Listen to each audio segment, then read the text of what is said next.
నమస్తే, నేను Roja. Welcome to 30/60 bulletin. ముందుగా హెడ్లైన్స్. పాక్ గూఢచర్యం కేసులో కొనసాగుతున్న అరెస్టులు, మరో వ్యక్తిని అదుపులోకి తీసుకున్న ఢిల్లీ క్రైమ్ బ్రాంచ్. కుప్వారాలో కొనసాగుతున్న పాక్ కాల్పులు, ధీటుగా బదిలిస్తున్న భారత్ జవాన్లు. శంషాబాద్ ఎయిర్పోర్టులో వివాహిత అదృశ్యం, కిడ్నాప్ కోణంలో పోలీసుల దర్యాప్తు.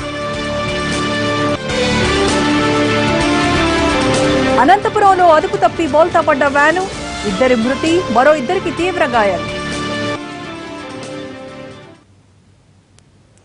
విశాఖలో కాసేపట్లో వన్డే మొదలవబోతోంది. స్టేడియానికి క్రికెట్ అభిమానులు పోటెత్తారు. అక్కడి తాజా పరిస్థితిని మా ప్రతినిధి అశోక్ లైవ్ లో అందిస్తారు. Ashok, over to you.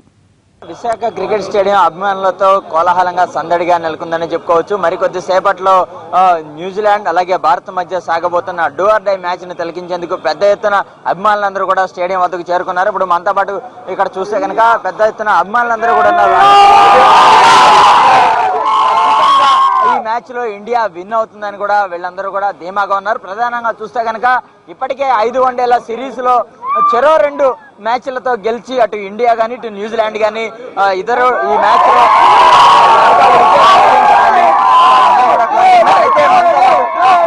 ఇక్కడ చూస్తే కనుక అభిమానులందరూ కూడా భారత జట్టుకు అభిమానులందరూ కూడా మద్దతు ఇక్కడికి వచ్చారని చూస్తే తెలుస్తుంది.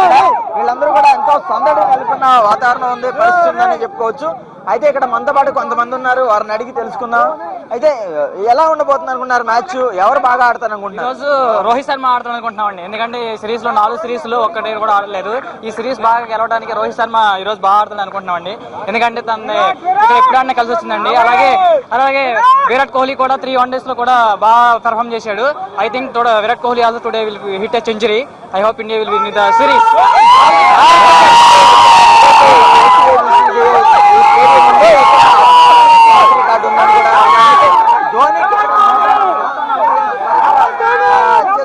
పరుగులు చేసిన ఇది కూడా ఉంది. అయితే ఇక్కడ చాలా మంది కూడా ధోని అభిమానులు ఉన్నారు.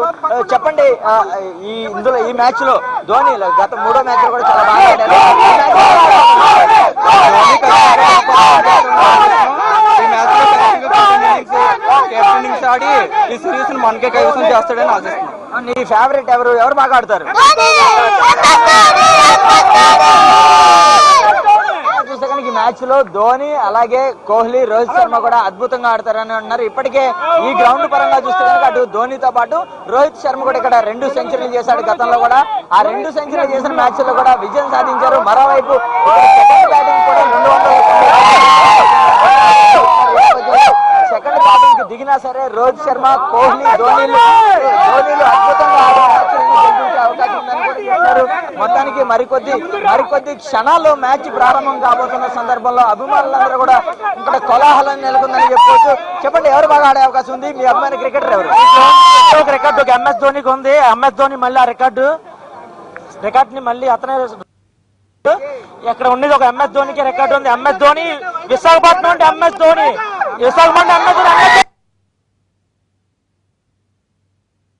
వర్షం పడుతుందనే ఒక ఇది ఉన్నప్పటికీ కూడా ఇవాళ వాతావరణం కూడా ఇండియా న్యూజిలాండ్ మ్యాచ్ ఇలాగే వర్షం కారణంగా. Right, thank you Ashok. సరిహద్దుల్లో పాక్ ఉగ్రవాదులు పైశాచికత్వంపై ఆగ్రహావేశాలు వ్యక్తమవుతున్నాయి. కుప్వారా జిల్లాలో వాస్తవాధీన రేఖ వెంబడి విధులు నిర్వహిస్తోన్న మందీప్ సింగ్ అనే జవాన్ను కిరాతకంగా చంపేశారు. అంతేకాదు తలను నరికివేశారు, శరీరాన్ని చిందరవందర చేశారు. దీనిపై మందీప్ సింగ్ స్వగ్రామం హర్యానాలో కురుక్షేత్రలో తీవ్ర ఆగ్రహావేశాలు వ్యక్తమవుతున్నాయి. పాక్ టెర్రరిస్టులకు తగిన బుద్ధి చెప్పాలని కుటుంబ సభ్యులు, గ్రామస్తులు డిమాండ్ చేస్తున్నారు.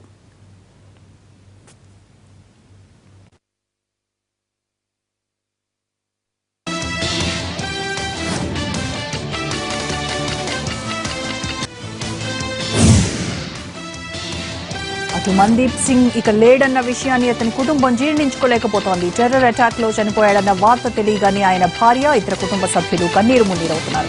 అటు గ్రామస్తులంతా అతనికి సంఘీభావంగా ఇంటికి చేరుకున్నారు. మందీప్ సింగ్ దేశం కోసం ప్రాణత్యాగం చేశాడంటూ విలపిస్తున్న అతని భార్యని ఓదార్చడం ఎవరి వల్ల కావడం లేదు.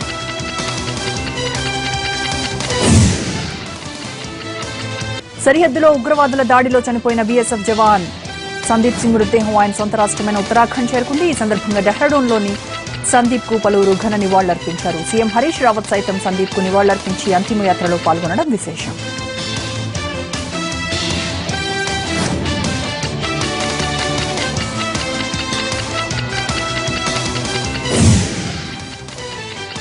ఉగ్రవాదం అనేది భస్మాసుర హస్తం వంటిదనే విషయాన్ని పాకిస్తాన్ ఇంకా గ్రహించడం లేదన్నారు కేంద్ర మంత్రి వెంకయ్యనాయుడు. టెర్రరిజాన్ని పెంచి పోషించిన వారినే చివరికి అది అంతం చేస్తుందన్నారు. Police academy, an earlier attack on a hospital by their own terrorist groups.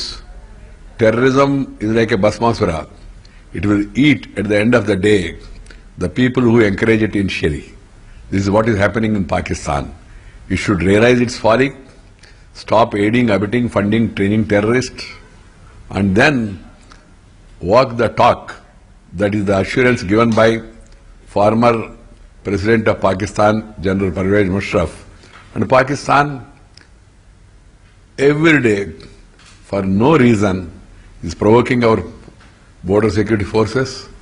15 of their rangers have been killed.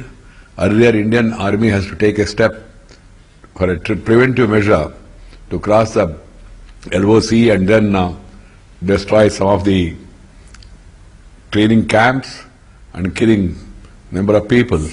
They should realize their folly of aiding and abetting terrorism in their country, which ultimately is going to affect them seriously. దేశ రక్షణ కోసం సరిహద్దులో తమ ప్రాణాలను త్యాగం చేసిన అమర జవాన్లకు ఘన నివాళులర్పించారు బీజేపీ నేతలు. కేంద్ర మంత్రి బండారు దత్తాత్రేయ నేతృత్వంలో హైదరాబాద్ లో ఈ కార్యక్రమం జరిగింది. ప్రధాని నరేంద్ర మోడీ వరుసగా మూడోసారి సరిహద్దులో జవాన్లతో కలిసి దీపావళి జరుపుకుంటున్నారు. అలాగే మోడీ ఇచ్చిన పిలుపు మేరకు దేశవ్యాప్తంగా అమర జవాన్లకు నివాళులర్పిస్తున్నారు బీజేపీ నాయకులు.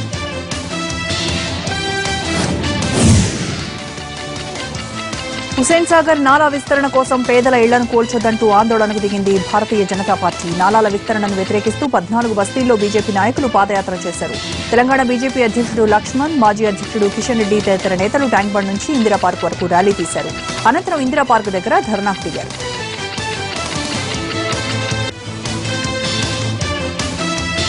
నాలాలపై ఆక్రమణల తొలగింపు పేరుతో బస్తీల్లోని పేదల ఇళ్లను కూల్చేస్తున్నారని ప్రభుత్వంపై మండిపడ్డారు బీజేపీ రాష్ట్ర అధ్యక్షుడు లక్ష్మణ్.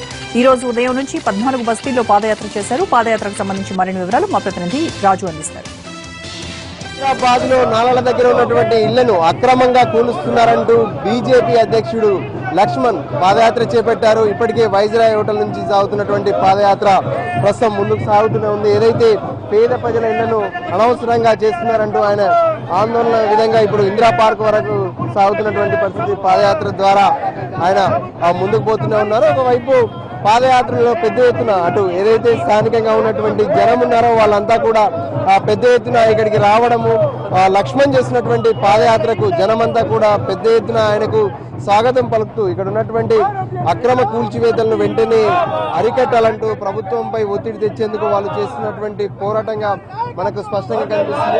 పెద్ద ఎత్తున ముందుకు సాగుతున్న జనమంతా కూడా చాలా మంది ఇక్కడ పాల్గొన్నటువంటి పరిస్థితి మనకు స్పష్టంగా కనిపిస్తుంది. ఈ నేపథ్యంలో ఒకసారి లక్ష్మణ్ గారు అడుగుతాం. చెప్పండి సార్, ఈ రోజు పాదయాత్ర ఎందుకు చేస్తున్నారు? ఏంటి ఈ ఒత్తిడి ప్రభుత్వం మీద మీరు అంటే తీసుకురాగలుగుతారు?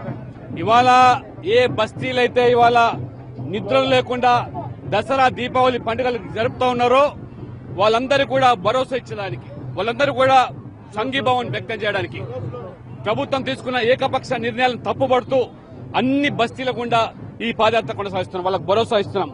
ప్రభుత్వము ఎమ్మెల్యేలతో సంప్రదించకుండా, నగరానికి సంబంధించిన ప్రజాప్రతినిధులతో మాట్లాడకుండా, మొన్న వర్షాలు వచ్చాయి, నిజాంపేటలో చెరువులో అక్రమంగా కొంతమంది భవనాలు కట్టుకున్నారు, వాళ్ళు ఇల్లు మునిగిపోయినాయని చెప్పి మొత్తం ఇవాళ హైదరాబాద్ లో నాలా పక్కకున్న అన్ని బస్తీలకు ఇవాళ మార్కులు పెట్టి ఇల్లు కూల్చేస్తామని చెప్పి ఇవాళ irrigation department, revenue department, municipal వాళ్ళు భయభ్రాంతులకు గురి చేస్తా ఉన్నారు. అందుకనే వాళ్ళకు భరోసా ఇచ్చి మీ ఇల్లు కాపాడడానికి మేము అండగా ఉంటామని చెప్పాం. ఇంట్లో ఎలుకలు దూరినాయని చెప్పి ఇల్లు తగలబెట్టిన చందంగా అక్కడ ఇల్లు మునిగిపోతే మరి అక్కడ అధికారుల మీద వాళ్ళ మీద చర్యలు తీసుకోండి, ఎవరు అనుమతులు ఇచ్చారు. కానీ పేద ప్రజలు తాత ముత్తాత నుంచి ఇల్లు కట్టుకుని గుడిసెల్లో ఉంటున్నటువంటి మొన్న మరి 2000 సంవత్సరంలో కూడా వరదలు వచ్చినప్పుడు ఆ ఇళ్ళన్ని కూడా తీసేసి వాంబే ఇల్లు కట్టించాం. మళ్ళీ ఆ కట్టిన రక్షణ కూడా ప్రహరీ కూడా కాదని అదనంగా ఇంకా 30 ఫీట్లు జరగాలని చెప్పి మళ్ళొక గోడ కడతామని చెప్పి ఈ రకంగా ప్రజల మీద ఏ రకంగా ఈ ప్రతాపం చూస్తున్నారో అందుకని ఇవాళ నేను శాసనసభ్యుడిగా ఈ ప్రజలకు భరోసా ఇస్తూ ఉదయం 9 గంటల నుంచి దాదాపు 14 బస్తీల గుండా ఈ పాదయాత్ర బస్తీలన్నీ కూడా తిరుగుతున్నారు. అక్కడ ఏమంటున్నారు జనం చెప్తున్నటువంటి పరిస్థితి ఏంది? మొత్తం ఎన్ని ఐడెంటిఫై చేశారు ఇప్పటి వరకు? ప్రభుత్వం కూల్చే ప్రయత్నాల్లో ఎన్ని ఉన్నాయి? ప్రజలు ఆవేశాలు వ్యక్తం చేసుకున్నారు. మొన్న ఎన్నికల్లో మేము ఓట్లేశాము, టీఆర్ఎస్ పార్టీకి మమ్మల్ని ఆదుకుంటారని చెప్పి పేదలకు వాళ్ళు ఇచ్చిన హామీలు నమ్మి 2 పడకల గదులు అన్నారు, నమ్మాము, మోసపోయాము, 100 మంది కార్పొరేటర్ గెలిపించాము. ఇప్పుడు మాకే ఎసురు పెట్టారని చెప్పి వారు ఆగ్రహాన్ని వ్యక్తం చేస్తున్నారు. ఇప్పుడు మేము వారికి చాలా స్పష్టంగా 2 పడకల గదుల ఊసు లేదు, ఇవాళ ఉన్న ఇళ్లను ఉడిచివేసే పథకం, ఉన్న ఇళ్లను కూల్చివేసే పథకాన్ని ఇవాళ ప్రభుత్వం చేపట్టి దాన్ని మేము ఇవాళ వ్యతిరేకిస్తున్నాం. ప్రజలకు భరోసా ఇస్తున్నాం. ప్రజలందరూ కూడా ముక్త కంఠంతో ఈ ప్రభుత్వ తప్పుడు విధానాలను ఎండగడుతున్నారు. వాళ్లకు మేము వచ్చే అసెంబ్లీలో అవసరమైతే అసెంబ్లీలో ఈ యొక్క అంశాలను లేవనెత్తాం. పేద ప్రజల పక్షాన ఉంటాం. హైదరాబాద్ లో పేదల పక్షాన ఉండే పార్టీగా బీజేపీ ఎమ్మెల్యేలుగా మా గురుతర బాధ్యత పండుగలు జరుపుకోకుండా, నిద్ర లేకుండా పస్తులుండే పరిస్థితి ప్రభుత్వం కల్పిస్తున్నది. ఈ ప్రభుత్వం తప్పుడు నిర్ణయాలను ఎండగడతామని చెప్పి అందుకని మహా పాదయాత్ర పేరు మీద ఉదయం నుంచి కూడా అన్ని బస్తీలలో ప్రజలు ఇవాళ ఆ రకంగా తమ ఆక్రోశాన్ని వ్యక్తం చేస్తున్నారు. ప్రభుత్వం ఇప్పటికైనా నిర్ణయం మార్చుకోండి, వెంటనే ప్రహరీ కూడా కట్టండి, కట్టి వాళ్ళకు రక్షణ కల్పించండి తప్పితే ఉన్న ఇల్లు కూడా కొడితే అది పరిష్కారం కాదని చెప్పి కూడా మేము హెచ్చరిస్తా ఉన్నాం. పండుగ వేళ పాదయాత్ర చేసినటువంటి పరిస్థితి, అందరూ కూడా తమ ఇల్లు ఉంటాయా కూలి చేస్తారా అంటూ ఆవేదన వ్యక్తం చేస్తున్నారు. అందుకోసమే వాళ్ళందరికీ భరోసా ఇవ్వడానికి లక్ష్మణ్ ముషిరాబాద్ నియోజకవర్గంలోని ప్రజలను వెంట వేసుకుని ఆందోళన చేసినటువంటి పరిస్థితి. పాదయాత్ర ద్వారా ఇందిరా పార్క్ వరకు వెళ్లి ప్రభుత్వానికి తమ నిరసనను వ్యక్తం చేసేందుకు సిద్ధమవుతున్నటువంటి పరిస్థితి మనకు స్పష్టంగా కనిపిస్తుంది. ఇదే ఇందిరా పార్క్ సాగుతున్నటువంటి పాదయాత్ర తీరు. కెమెరా పర్సన్ రాజా రమేష్ తో రాజు, ఎన్టీవీ.